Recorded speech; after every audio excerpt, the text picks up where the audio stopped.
Você já parou para pensar por que no Brasil praticamente tudo virou condomínio? Casa, apartamento, loja, escritório, galpão. Se tem um portão, um muro e o interfone, provavelmente é condomínio. A gente vive cercado por eles, literalmente. Mas por quê? O que transformou o Brasil num país de portarias, síndicos e assembleias infinitas? A resposta não é simples e vai muito além de segurança. A origem, quando tudo começou a se fechar nos anos 1970 e 80, morar em condomínio era coisa de classe média alta. Eram os prédios modernos de Copacabana, os edifícios chiques de São Paulo. Aqueles lugares com porteiro uniformizado e elevador espelhado.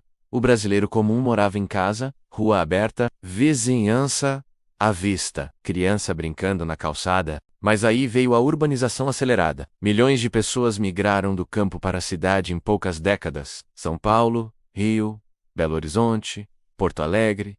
As cidades incharam, e com isso, veio a sensação de insegurança. As ruas começaram a parecer hostis. O trânsito aumentou.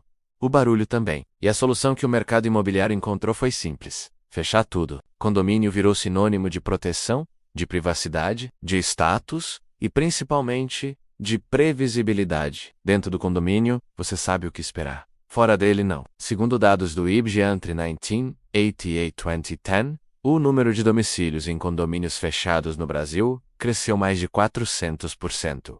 Isso não é pouco. É uma mudança profunda na forma como a gente vive. O boom dos anos 2000. Crédito, classe média e o sonho da casa própria. Mas o verdadeiro estouro dos condomínios aconteceu nos anos 2000. O Brasil cresceu.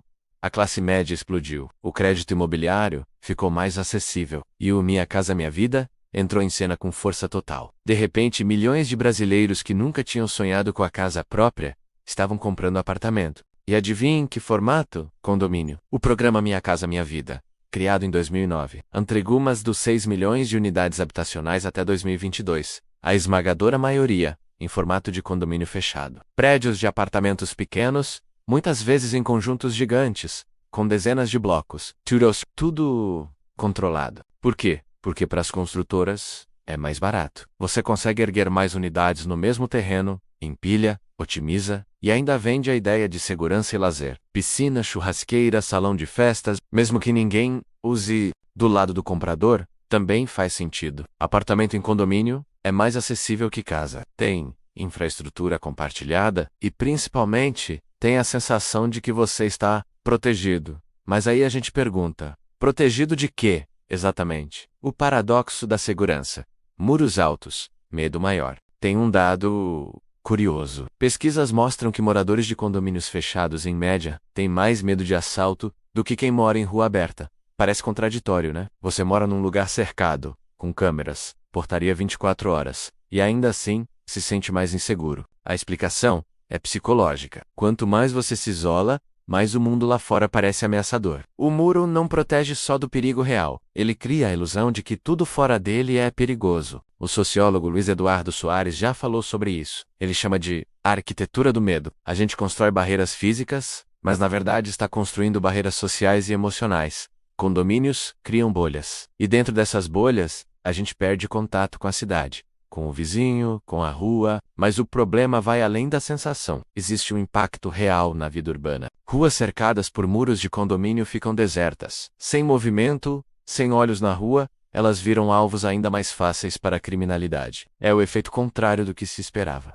Maze, condomínios fechados, especialmente os horizontais, consomem espaço urbano de forma absurda. São grandes áreas muradas, com baixa densidade populacional, que dificultam o transporte público, aumentam o tempo de deslocamento e encarecem a infraestrutura da cidade. Condomínios comerciais. A lógica chega ao trabalho, mas não é só a residência. Nos últimos 20 anos, o Brasil também explodiu em condomínios comerciais. Escritórios, lojas, galpões logísticos. Tudo virou condomínio. Por quê? Mesma lógica. Segurança, infraestrutura compartilhada, controle de acesso, mas também tem uma razão fiscal e jurídica. Quando você coloca várias empresas dentro de um mesmo terreno, compartilhando portaria, estacionamento, limpeza, vigilância, os custos caem. E aí entra a figura do condomínio empresarial, que administra tudo isso. Segundo a Associação Brasileira de Condomínios Comerciais, a ABRAQC, o número de empreendimentos desse tipo cresceu 150% entre 2010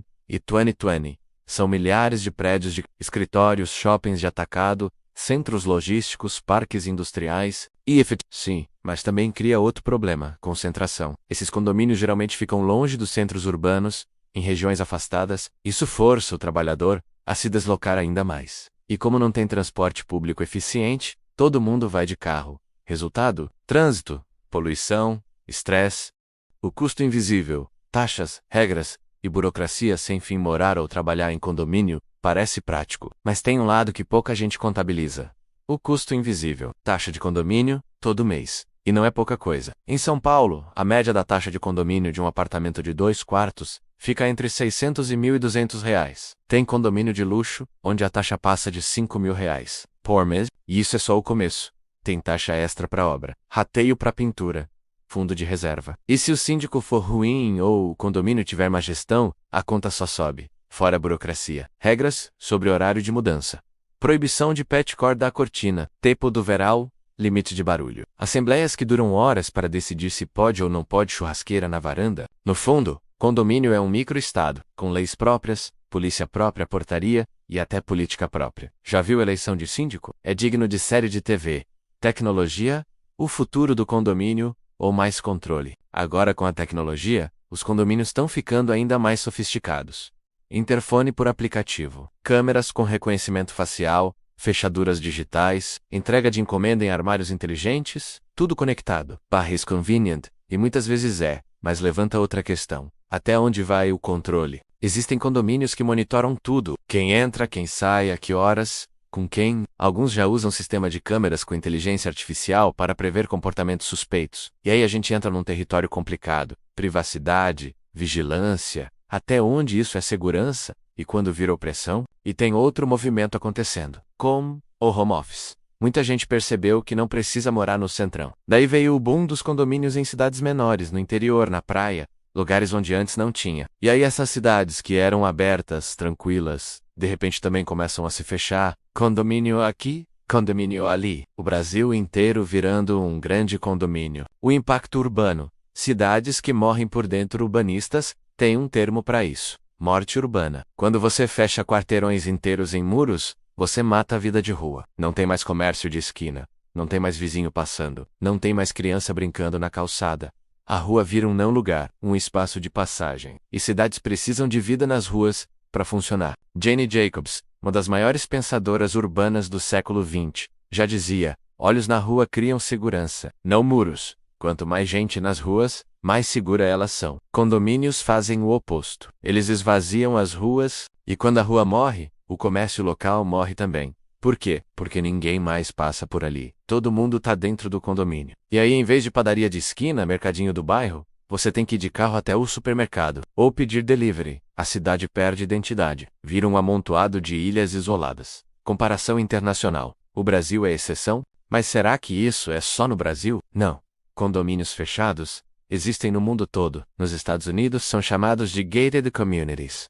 Na África do Sul também são super comuns. Na China, praticamente todo mundo mora em condomínio. Mas tem diferença? Em países europeus, por exemplo, condomínios existem, mas são minoria. Na Alemanha, na França, na Holanda, a maioria das pessoas mora em apartamentos. Sim, mas em prédios integrados à cidade. Não tem muro gigante. Não tem portaria com detector de metal. A rua é parte da vida. O vizinho não é uma ameaça. Por que a diferença? Infraestrutura urbana, segurança pública, confiança nas instituições. Em países onde o Estado funciona, as pessoas não precisam se trancar. No Brasil, a sensação é o oposto. O Estado não protege. Então eu me protejo. E aí todo mundo constrói seu próprio muro. O futuro, mais condomínios ou menos? E agora? O Brasil vai continuar virando um país de condomínios? Ou a gente vai começar a repensar esse modelo? Difícil dizer. De um lado, tem a pressão do mercado imobiliário. Condomínio vende é seguro, é prático, é previsível. E enquanto as cidades continuarem crescendo de forma desordenada, sem planejamento, sem segurança pública eficiente, as pessoas vão continuar buscando refúgio dentro dos muros. Do outro lado, tem um movimento pequeno, mas crescente, de pessoas que querem o contrário. Morar em bairros integrados, ruas abertas, comércio local, vizinhança de verdade. Tem gente redescobrindo os centros históricos, os bairros antigos. Tem quem prefira pagar mais para viver com menos controle, mais liberdade, mais cidade. E a tecnologia pode empurrar para os dois lados. Pode tornar os condomínios ainda mais fechados e controlados, ou pode permitir que as cidades criem sistemas de segurança mais eficientes, sem precisar de muros. Mas uma coisa é certa: enquanto a cidade lá fora não funcionar, o condomínio vai continuar sendo a resposta que milhões de brasileiros encontram. Condomínios no Brasil não são só um fenômeno imobiliário, são um retrato do país, da desigualdade, da insegurança, da falta de confiança no espaço público, e também de um desejo legítimo: ter um lugar seguro, tranquilo, previsível. Mas será que a gente está pagando um preço alto demais por isso? Será que ao nos fecharmos em condomínios, a gente não está abrindo mão da própria cidade? E você, prefere o condomínio ou a rua aberta?